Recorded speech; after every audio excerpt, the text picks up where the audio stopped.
the waves. I love thee to the depth and breadth and height my soul can reach, when feeling out of sight for the ends of being an ideal grace. I love thee to the level of every day's most quiet need, by sun and candlelight. I love thee with a love I seem to lose with my lost saints. I love thee with the breath, smiles, tears of all my life. And if God choose, I shall but love thee better after death.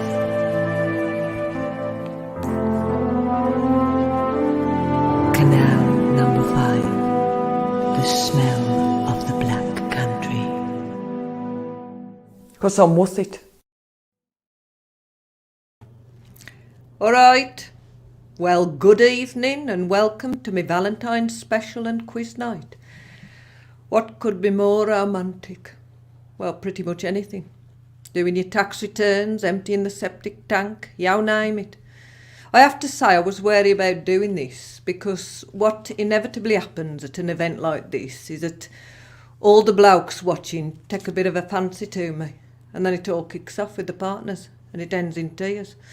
Now obviously I don't want that to happen on Valentine's night, so I've taken steps to de-emphasise my natural sexuality, and I think you'll agree I've done a pretty good job. In my experience, the best contraception you can have is a strong black country accent. Tonight, ladies and gentlemen, we are here to celebrate the concept of love. Now, not many know this, but I did once get married myself. Well, technically not married because he did turn up, but I did attend the church service, and I thought it's a shame I had to waste the wedding photos because I spent about 11 bloody quid on them. So I've brought them here to show you a lot today. Can we have a bit of romantic music, please? Here they are.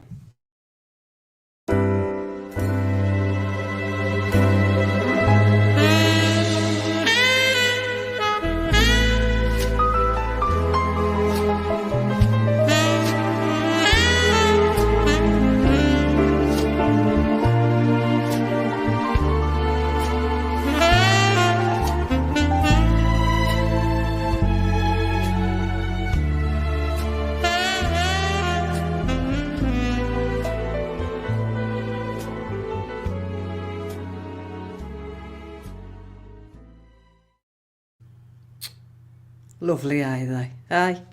I even had some unique bridesmaids' dresses done. Here, look. Oh, Christ, what a waste. We've covered up the faces to protect the innocent. Though I doubt there's anything innocent about that. But tonight ain't about me, is it? Tonight is dedicated to the festival of love and to the pursuit of knowledge. And there's a few surprises along the way. I hope you'll all be joining in with the quiz at home. If so, you're going to need a pen and paper, are you? So get one.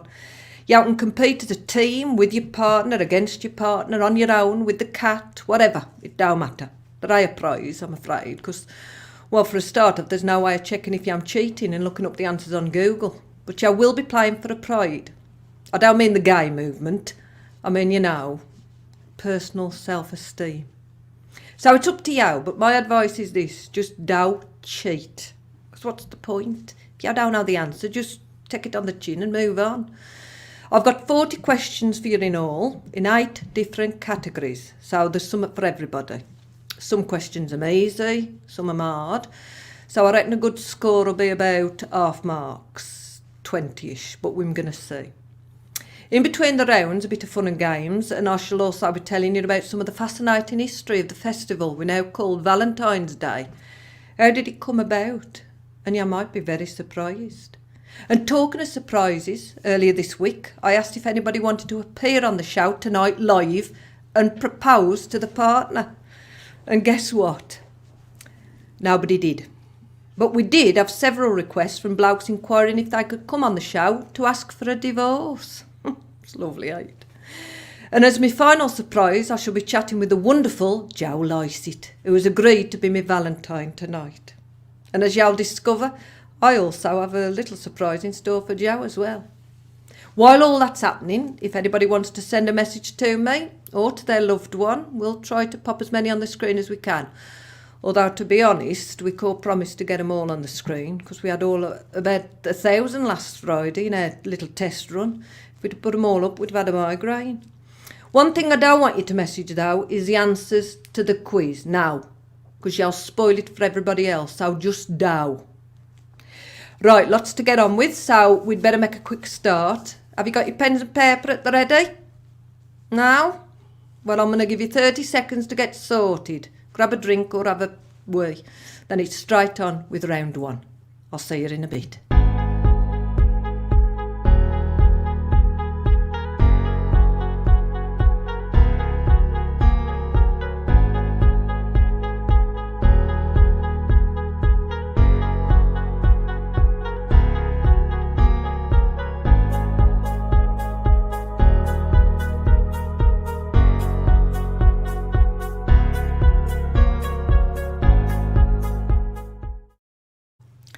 Okay, are you ready? Round one. The category is love songs. 5 questions and make sure that you number your answers. Question 1. You'd think that people will have heard enough of silly love songs. Now that's a lyric from a silly love song. Who wrote it? A nice easy one to start with. So if you don't know the answer, I'll start worrying now. Question 2. I'm Not in Love was a hit for a band called 10cc. I'm Not in Love. But you can tell me how the band got its name and what it means. I'm going to give you a clue. The answer's quite romantic, right? Question 3. Listen to these lyrics and tell me what love song they come from. It ain't no big thing to wait for the bell to ring. It ain't no big thing, the toll of the bell. Now, you might not know the lyrics, but I can promise you, you will know the song. Be concentrating. Question 4. Love Changes Everything is a song from which famous musical? Love Changes Everything. Question 5. A Whole Lot of Love is a famous track by Led Zeppelin, sung by my mate Robert Plant. Robert, of course, pops up in the Doreen movie briefly for a cameo appearance, trying to flog me some tarmac. Now, believe it or not, he really did used to work putting down tarmac before he flogged a few million albums. Anyway, the question is, what's the name of Robert Plant's recent new folk band? So that's the end of round one. Now you've got to be concentrating. How are you doing so far? Now don't worry if music ain't your strong point, because there's plenty of variety coming up. But before we crack on with round 2, let me start telling you a bit about the fascinating history of Valentine's Day. Valentine's Day is celebrated every year on February the 14th as couples across the globe honour their spouses, partners and sweethearts while being ruthlessly ripped off by flower shops, all taking the piss. Hundreds of years of traditions and customs have combined to make Valentine's Day the occasion that we observe today. Here are some interesting facts about the date, which is now dedicated to love. Valentine's Day has its origins in a pagan fertility festival called Lupercalia, which dates back to the 6th century BC. That's 600 years before the birth of Corby. Lupercalia was an ancient festival held each year in Rome. Unlike the modern Valentine's Day, Lupercalia was a bloody, violent and sexually charged celebration awash with animal sacrifice and random matchmaking. A bit like courting in Tipton in the 70s. During the festival of Lupercalia, Roman men would sacrifice goats and then use their blood-soaked hides to slap women in the streets as a fertility blessing. I don't know about you, but that sounds a lot more interesting than buying a box of chocolates and some flowers. After the ritual sacrifice, the priest would cut strips off the goat hide, also called thongs, from the newly sacrificed animals, and then run naked through the streets, whipping any woman within striking distance with the thongs. Slowly ate, aye, you go beat a good love thong, can you?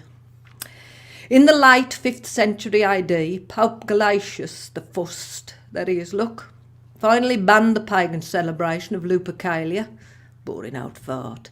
And instead he declared February the 14th a day to celebrate the martyrdom of Saint Valentine. Saint Valentine was actually a Roman priest who was accused of being a bit too kind to Christians. So they killed him, because the Romans had no bonds about, do they? Now I'll be back with some more Valentine facts later, and just a little tip. If you want to do well in the quiz, you might want to pay attention to them bits. Right, a quick shout out to a bloke now called Wayne Wright, who's just celebrated his 50th birthday. Now Wayne does slightly unusual coffee paintings. Take a look at these. There's a couple of them with a very romantic Valentine's theme. I think he's even done one of me. Yeah, I think that one needs a couple of sugars, Wayne. Anyway, happy birthday, cocker. Right, have we got any comments coming up? Oh, all right, Jill Green. Jill Green's watching.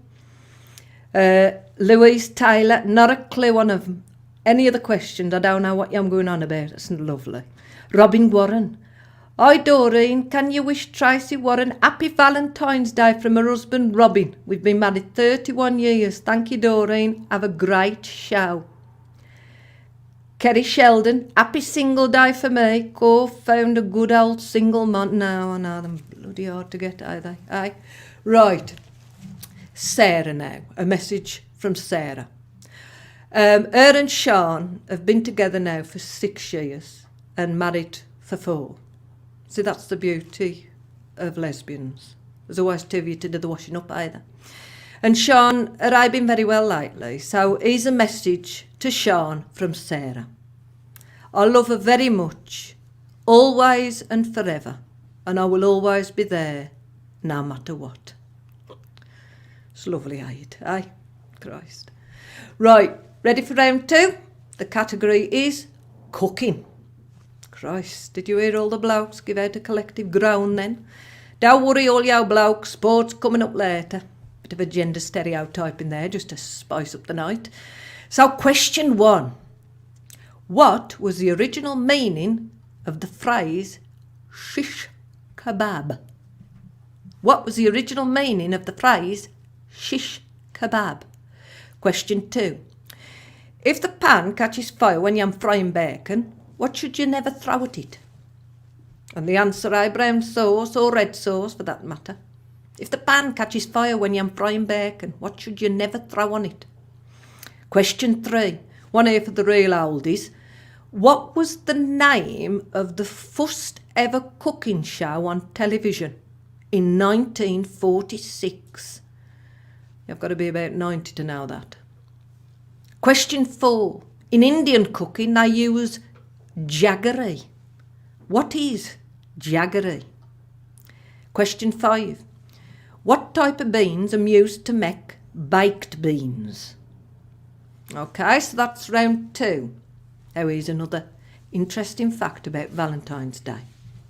The Valentine's Day tradition of giving a box of chocolates was started in the 19th century by, guess who? A bloke called Cadbury. Well, he fucking would, wouldn't he? Aye, bloody brummies. Now, I don't normally have time on things like this to read out requests or dedications because we get too many. But I don't like disappointing people. You know, I'd rather disappoint everybody. But I did get one email that I wanted to read because it had a nice twist at the end. And it's from Kelly Tippin, and it reads as follows. Hi Doreen, I'm looking forward to watching you on Saturday. You've been a real tonic during all this lockdown madness. If it's at all possible, could you say hello to my mum and dad, James and Gillian Tippin? They've been living with us since the beginning of December, whilst they wait for their new house to go through. Could you tell them that I love them dearly? But I can't wait for them to piss off so I can get my Sky Planner back and delete all their shite. Also, thank my wonderful wife Sharon Simpson for putting up with all our drunken antics. Cheers, Kelly Tippin. Aye, that lovely, aye, how nice. I hope the parents was listening. You heard her? Piss off. Right, now we're on to round 3, which is the observation round. Earlier, I mentioned that Robert Plant was in the Doreen movie. I'm now going to show you a clip from the movie trailer, and at the end I'm going to be asking 5 questions to see how observant you am. Ready? Here goes. Have you got any experience in the manufacturing industries? No. What about general IT skills? No. I mean, working people shouldn't be getting benefits, should they? They should be able to support themselves, instead of sponging off the likes of us. Bookkeeping? No. Telesales? No. Word? PowerPoint? Working in a general office environment? No. Are you familiar with spreadsheets? Aye. Do you speak any foreign languages? No. Have you ever done any commercial cleaning? No. Have you ever done any domestic cleaning? No. Have you ever done anything? No. Is your mother called Doreen? Doreen. The story of one woman's eternal struggle against everything. Can I be more back, missus? I'll stick a bloody knife through it next time. This is a movie full of surprises. You having a spit of some bloke off the telly? I get that all the time. A movie which asks all the hard questions. Would you care for a little bitumen slapped up your alley? A story of humanity. I think your Miriam's here, though. Go and wheel her into the front room, Doris, because it keeps putting skid marks on this floor. A story which spans the generations. Put your ear in hiding, Miriam. A story of personal sacrifice. I mean, I come over here, Doris, and I take all the jobs. A thrilling adventure. Come on, why are you joining in? Because it's boring the tits off me mother. A movie which explores the unique bond between a mother and daughter. Mother, will you fuck off? Okay, was you paying attention? Let's see. Right, question 1. In the very first question of the clip, the job centre manager asks Doreen's daughter if has got any experience in what? Question 2. What brand of whiskey was on the Monopoly board? What brand of whiskey was on the Monopoly board? Question 3. When Doreen was on the settee munching, what magazine was on show under the TV remote? Tricky, ain't? Question 4. How many rings, if any, was Robert Plant wearing? On his hands, that is. We don't inquire about elsewhere. How many rings was Robert Plant wearing? And question 5. What sign did Doris hang on the mirror? Right.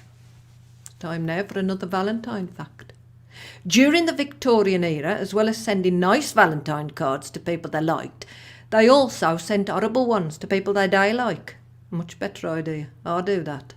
These nasty cards were called Vinegar Valentines, and not surprisingly, they sent them anonymously. The cards was also known as Penny Dreadfuls and designed to be comically insulting and to reject unwanted admirers. Okay, round 4. Round 4 is all about famous couples, or at least couples with one famous person and one perhaps not so famous. Now, I'm going to name the lesser known person and you have to tell me who their famous partner is. Got it? I warn you, some of these are tough, but don't look them up. Have a guess. Question 1. Matilda Faraya is married to someone special. Who is it? Matilda Faraya is married to someone special. Who is it? Question 2. Callista Flockhart was quite a famous actress at the time with her own show, but is much less in the limelight now. But who is she married to? Callista Flockhart. Question 3. Until a recent divorce in 2020, Marina Wheeler was married to a more famous partner. Who is he? Marina Wheeler, Christ, it sounds like a British Leyland car from the 80s, don't it? Question 4. Daniel Mauder has been married for 2 decades to a more famous actress. Who is she? And finally, question 5. David James Furnish is married to who? We got them all? Good. Well, that's the end of round 4. And that's the halfway point in the quiz. So we're going to now take a small break from that while we take a look at the first part of my recent close encounter with the lovely Joe Lycett. Now, I caught up with Joe on Wednesday using a high-tech video link, which neither of us really understood. And as far as we're aware, this was the first time in recorded history that somebody from the Black Country has actually communicated with somebody from the distant planet of Brum. There was a bit of an echo delay on Joe's mic, which is understandable as he was on a different planet. But hopefully you'll get the gist. So take a peek at this. All right, Joe. Hey, old Bab. How are you doing, Cocker? I'm very well, all the better for seeing you. And yeah, it's lovely to see your lovely face. We've I never like your hat. been in life, have we? No. Is this real life? Is Is this the real life or is it a fantasy? It's a bit of both, isn't it? I know. I've just had this delivered and I've not tried it on yet. It's a new type of face mask. Oh, nice. Yeah. Can I show it to you? I'd love to see that. Is it like a clay face mask? Oh, no, one of them. I want your COVID face mask. Oh, look at this. Look at this. Oh, no, that's safe. Oh. Look at that. It's nice. Will you go out in it? Yeah, I think so.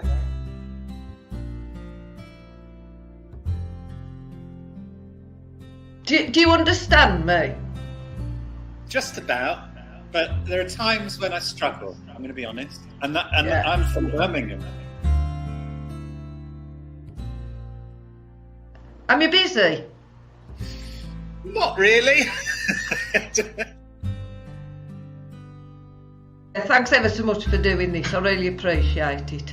Hey, it's an honour to be with the legend that is Doreen Tipton. Gosh, and thank you for doing the my idents for Radio 2. They were very popular. That was a bit of fun, wasn't it? It was a lot of fun. People sort of, I was getting messages sort of saying, "What did she say?" and then other ones who just absolutely loved that you were getting mainstream Radio 2 exposure. Oh no, we had some lovely messages. Was it like I was there with you? Could you feel the warmth? I'm not sure the warmth is the word I'd use. Oh, right, yeah. I could feel the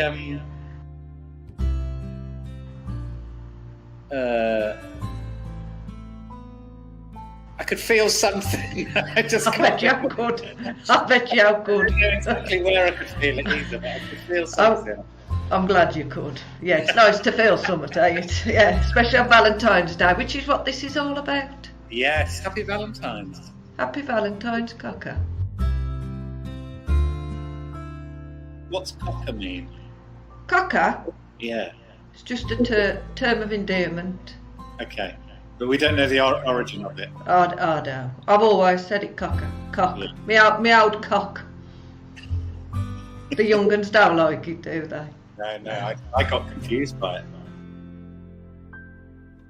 Yeah, what you doing for Valentine's Day?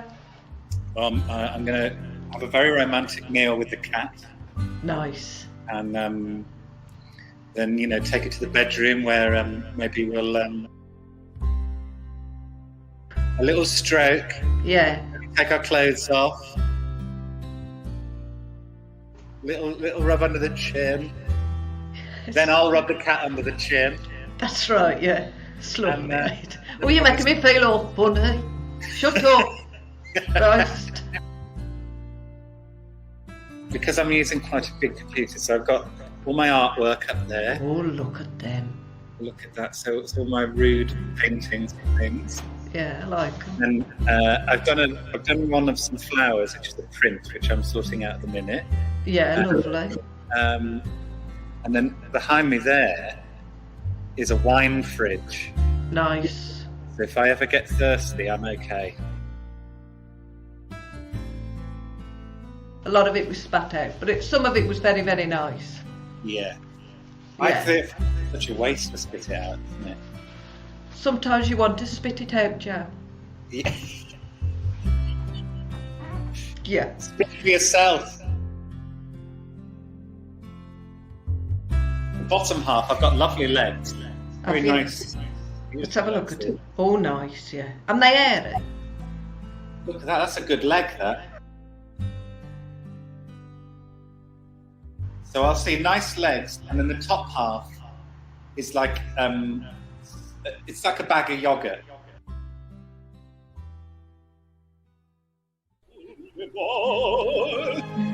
Do you sing opera? I don't, but maybe I should start. I think you could. I think you've got an operatic voice. I'd like to sing opera in my new mask, actually. Yeah, go on. It'll all steam up. Well, apparently it's got anti-steaming plastic. Go on then, let's try it. Yes, it doesn't steam up. Sing out me a baby now.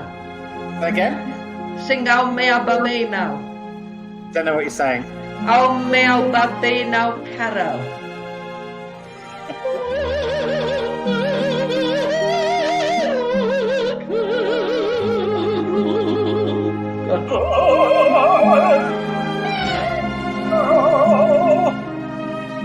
Well, yeah, I've got it. Yeah. Yeah, you've got it. You get some lessons.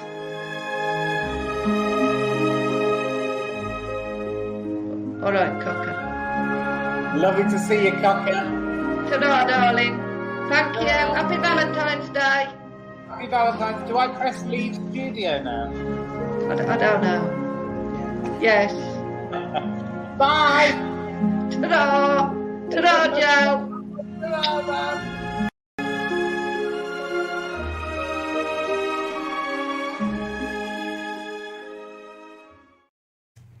The wonderful Joe Lycett. Now, I deliberately left out the best bit of that interview because I wanted to save it to play at the end of the show tonight.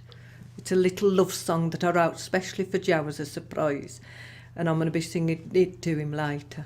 Now, I know some of you might be watching this broadcast and thinking, what's the difference between us and the BBC?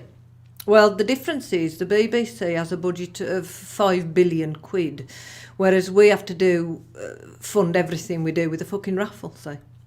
So for God's sake, at least buy a ticket. You can win a unique work of art created and signed by me. You can get all the details online from the address shown on the screen below.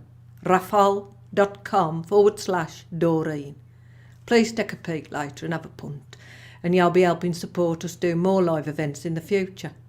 The art raffle ends tomorrow at noon though, so be quick. I'll remind you later. Time now for another couple of interesting Valentine's facts. The phrase wearing your heart on your sleeve, it comes from the Middle Ages. Blokes would choose their partners while attending a Roman festival honouring Juno. And after choosing, the men literally then wore their names of the women on their sleeves to show their bond during the festivities. A bit like a tattoo, only less permanent and less embarrassing when you have chuck 'em. I have to say though, some blokes do take the phrase wearing your heart on your sleeve just a bit too literally. Christ. Right, on with the quiz now, round 5. Ready, blokes? This round is all about sport. Question 1. Red cards was introduced into British football in 1976. Which team was the first to get one? If you don't know, then have a guess. Red cards was introduced into British football in 1976. Which team was the first to get one? You got it? Question 2. When is Kevin Keegan's birthday? Again, if you don't know, why would you? Just trust your instincts and have an educated guess. You might surprise yourself. Question 3. Torvill and Dean won Olympic gold with their ice dance routine in 1984. What was the name of the music? I remember that very clearly. Torvill and Dean won Olympic gold with their ice dance routine in 1984. What was the name of the music?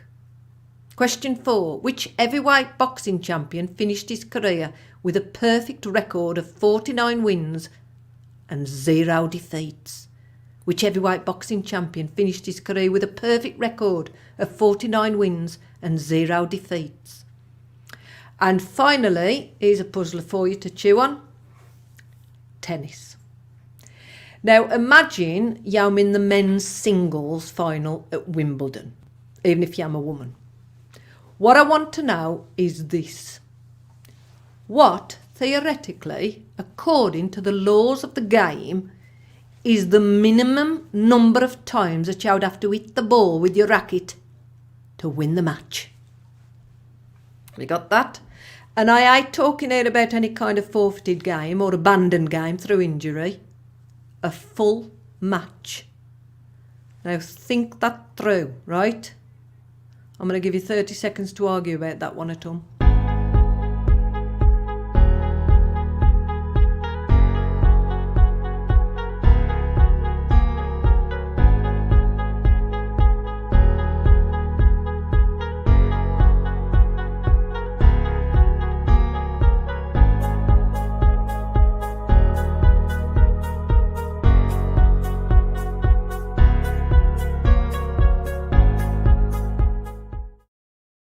Come on, be honest. How many of you just went out for a pee, sneakily Googled a few answers on your phone, and then came back and pretended that you had just remembered it purely to impress your partner? Well, it's up to you, ain't it? But if so, it's a relationship built on lies and deceit, and it won't last. Happy Valentine's. Mick Gillett, you keep telling everybody the wrong bloody answer, so stop it. Another quick historical fact for you now. The chubby babby with wings and a bow and arrow, that we now call Cupid, has been associated with Valentine's Day for centuries. However, before he was renamed Cupid, he was known to the ancient Greeks as Eros, the god of love. Eros, the son of Greek goddess Aphrodite, would actually use 2 sets of arrows, one for love and one for hate, which is another great idea, so he could play with the emotions of his targets, and depending on what he thought of them, either send them an arrow straight to the heart or up their arse. And he's a statue of Cupid, proving to the blokes once and for all that when it comes to love, size ain't important. It's what you do with it that counts. Right, it's quiz time again. Round 6 is a picture round. Now, I'm going to show you 5 famous works of art with love as a central theme. All you've got to do is name the artist. Are you ready? Here's picture 1.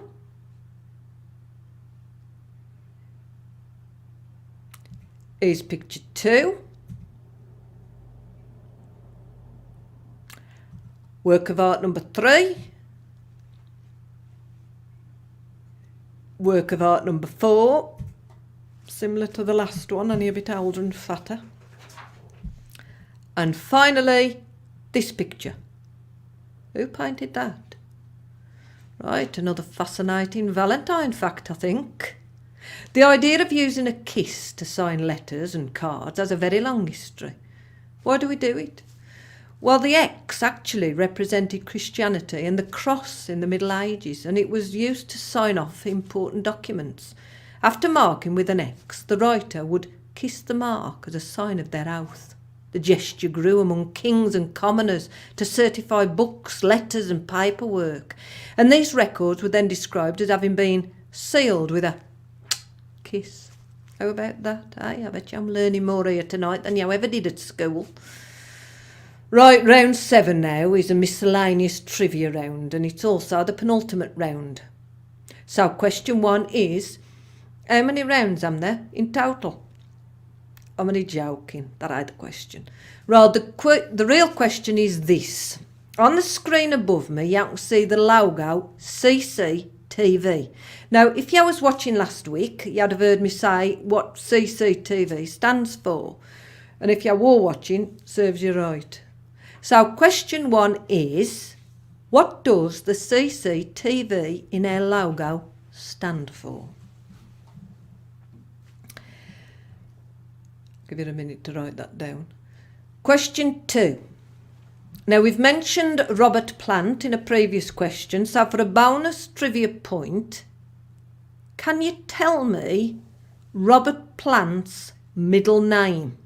I want to know Robert Plant's middle name. Question 3. Before COVID hit, the Hippodrome was due to stage Goldilocks and the Three Bears. Who wrote the original story in 1837? Was it A. Hans Christian Andersen, B. Robert Southey, C. The Brothers Grimm, D. Daniel Defoe? Right? So was it A. Hans Christian Andersen, B. Robert Southey, C. The Brothers Grimm, or D. Daniel Defoe? Question 4. When Goldilocks a panto was cancelled, there was hope of doing a different panto, Robin Hood. Now, Robin Hood was a real person. So the question is, when was he born? And we'll give you a point if you're within 100 years either way. When was Robin Hood born?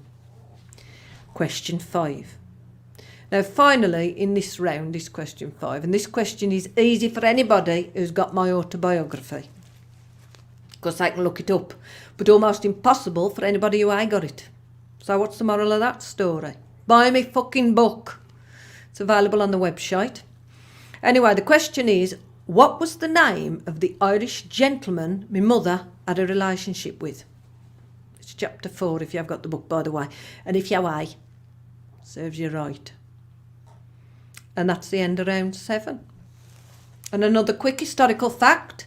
One of the most romantic things to happen on Valentine's Day was the St. Valentine's Day Massacre in 1929, when 7 members of Chicago's North Side gang was gathered at Lincoln Park Garage, lined up against a wall and shot with machine guns. The note read, Al Capone sends his love. It's beautiful, ain't it? But when it comes to unusual Valentine's partners, this next story takes the biscuit. It concerns an interesting new service that I spotted that's been offered by some very posh hotels. Alone in your room and one company. Rent a fish. £3.50 a night. Oh, Christ almighty. I mean, you couldn't make it up, could you? Eh? How lonely have you got to be to want to rent a fucking fish? Eh? But if anybody's interested, let me know and I'll send you this. Anyway, the final quiz round is different from the others because it's based on the facts that I've been telling you about Valentine's Day. So I bet you wish you'd been paying attention now, don't you? Right then, here we go. Round 8. Question 1. What was the year of the St. Valentine's Day Massacre? I've just told you, and you probably were listening. Why do I bother, eh? Question 2. What did the Greeks call Cupid? What did the Greeks call Cupid? Question 3. What was the name of the pagan festival where blokes hit women with dead goats? And I must have said that about 6 times. The pagan festival. What was the name of it? Question 4. Who banned that festival? Question 5. What was the alternative name for Vinegar Valentine's? What was the alternative name for Vinegar Valentine's? And that's it. So how did you do? Well, I'll be back with all the answers very shortly. But first I thought, before you all get too drunk, I'd have some sober advice about later tonight. Because, you know, I mean, we're all adults here, eh? We, and Valentine's night can sometimes inflame the passions and lead to, you know, a bit of hanky-spanky. Trouble is, I know from my experience that especially after you've had a few pints of wine, things ain't always as easy as you'd like. Because when I was younger, I remember that it was never that easy for blokes to, you know, find the way in, even when you was trying to help. I mean, with me, they'd be like messing about for about half an hour with a torch, trying to find a way in. I remember one bloke disappearing down there with one of them bloody miners' helmets on with a lamp on the front. He was gone for hours. In the end, I nearly called for search and rescue. In fact, it was happening to me so often with blokes that I decided to get a little instruction booklet printed. You know, like you get at IKEA, because they make it easy, don't they? They show you a picture of which tool to use. They tell you to check you've got all the bits before you make a start, and everything's labelled. And unlike the human body, most of the holes are pre-drilled. So anyway, I thought you might find that diagram useful for later. OK, coming up very soon, my little love song to Joe Lycett. But first, of course, before you hear that, you want to know the quiz answers. So are you ready? Here goes. Round 1 was love songs. Question 1. You'd think that people would have had enough of silly love songs, was a song by Paul McCartney. Question 2. 10cc got their name because the average amount of sperm generated by a male is 9cc, and they wanted to go one better. It's lovely. I told you it was going to be romantic. Question 3. The lyrics, it ain't no big thing to wait for the bell to ring, it ain't no big thing the toll of the bell, are from Love is the Drug by Brian Ferry. Question 4. Love Changes Everything is from Aspects of Love by Andrew Lloyd Scrubber. Question 5. Robert Plant's recent folk band is called Amazing Grace. Got 'em all? Good. How did you do? Aye. Right, round 2 was cooking war it. So, am you ready? Question 1. What was the original meaning of the phrase shish kebab? Fried meat. Ah. Question 2. If the pan catches fire when you're frying bacon, what should you never throw on it? Now, I'm going to settle for a variety of answers here, to be honest.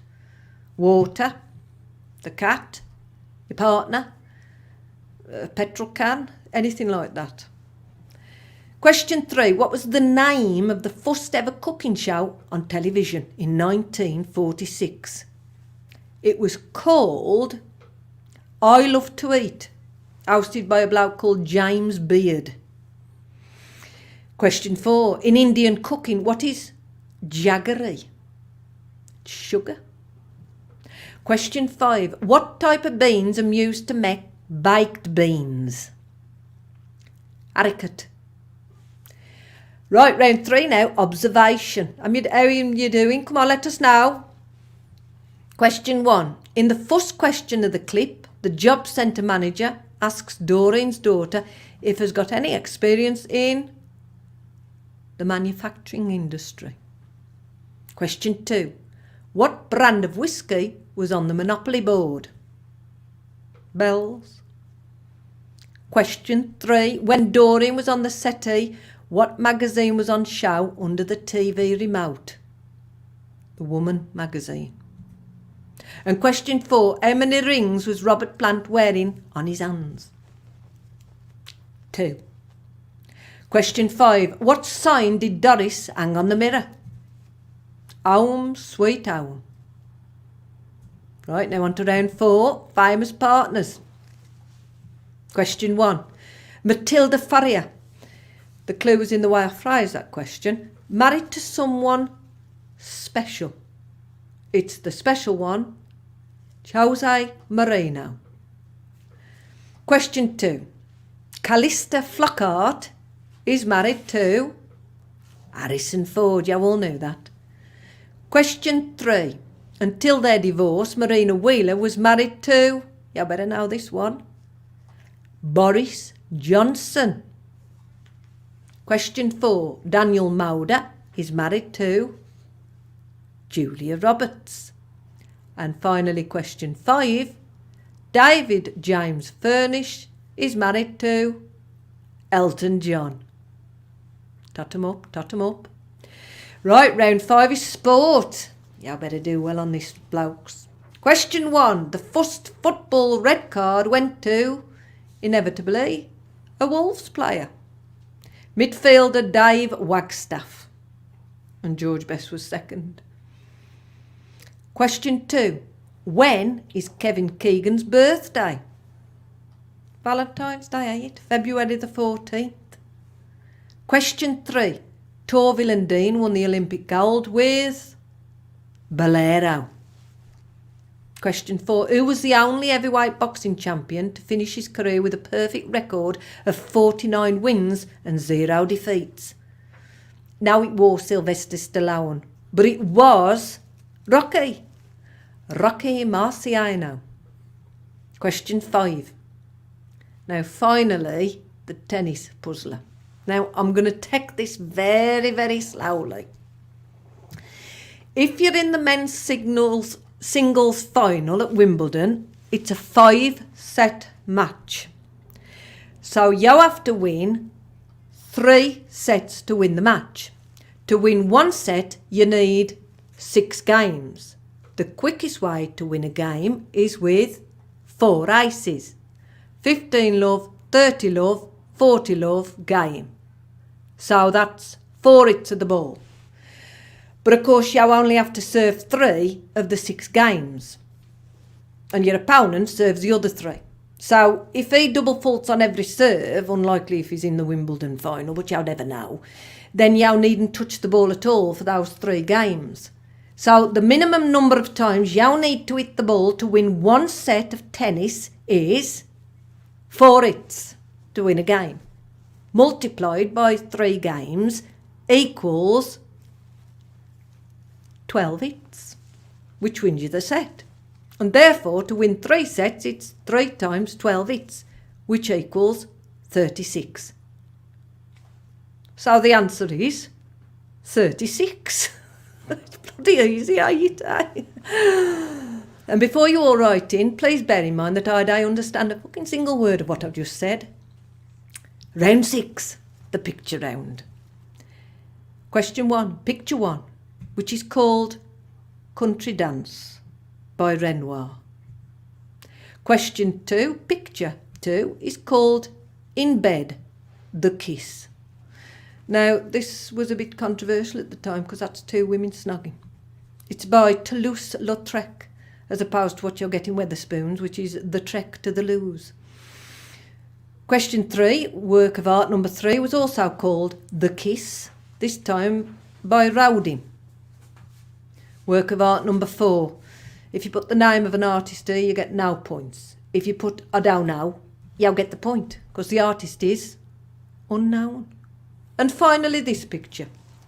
Yeah, well, that's by me. It's day bad easy day. So I'll buy a bloody raffle ticket and you could win one of my paintings. Right, on to round 7 now, the miscellaneous round. Question 1. CCTV in our logo stands for Cheap and Cheerful TV. Question 2.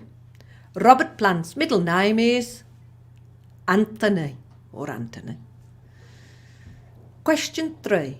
Goldilocks and the 3 Bears, who wrote the original story in 1837?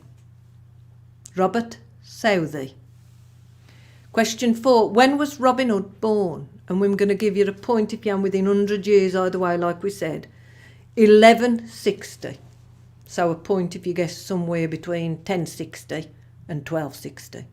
1160. Question 5. What was the name of the Irish gentleman my mother had a relationship with? Seamus. And finally now, round 8. Question 1. What was the year of the St. Valentine's Day massacre? 1929. Question 2. What did the Greeks call Cupid? Eros. Question 3. What was the name of the pagan festival where blokes hit women with dead goats? You better get this right. Lupercalia. Question 4. Who banned that festival? Pope Galatius I, but I will settle for the Pope. Question 5. What was the alternative name for Vinegar Valentine's? That was called Penny Dreadfuls. Right, tot up your scores. Now, if you got more than 20, I would say that you did all right. If you genuinely got a lot more than that without cheating, you're either a genius or a bloody boring nerd. So tot them up. Well, I hope you enjoyed the evening. If you want to help support more events like this in the future, then go to the website DoreenTipton.com and take a look at some of the stuff to buy, or enter our special art for Heart's Sake raffle. The details are on the screen now, and you could win a unique signed piece of art. But be quick, because the draw's tomorrow, February the 14th at midday. Thanks for watching Cheap and Cheerful TV. Hope to see you again sometime. In the meantime, to end the night, I promised to show you the surprise song that I sang to the lovely Joe Lycett. I shall never forget the look on his little face. Let's see what happened.